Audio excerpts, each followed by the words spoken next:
Hey guys, so there's an update out just recently about the shooting that occurred in the Choctaw versus Dale City football game on Friday night in Choctaw, Oklahoma.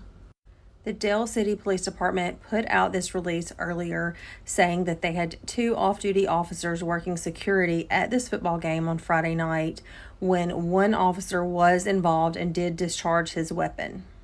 Since this occurred outside of their jurisdiction, they have requested that the Oklahoma County Sheriff's Department take over this part of the investigation. The Oklahoma County Sheriff's Department had a press conference just about an hour ago, and they did confirm that this officer who was involved is the one who struck the 42-year-old man in the chest, who is still in the hospital in critical condition.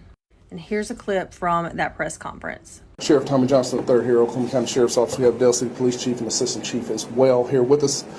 So we're investigating an officer-involved shooting at the Choctaw football game Friday evening.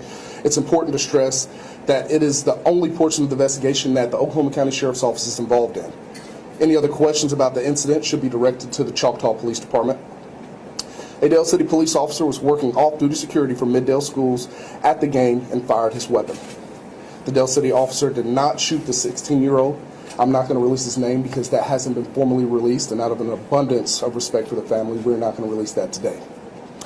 Our investigation shows the Dale City officer did shoot a 42-year-old man in the chest. That remains in critical condition at this time. The officer received or perceived some sort of threat, but it is important to stress we're still very early on in the investigation and can't comment further on what the officer perceived. And so we're still working through those details, wrapping up the investigation. This is obviously a large-scale investigation, so we want to make sure we have everything solid and everything correct.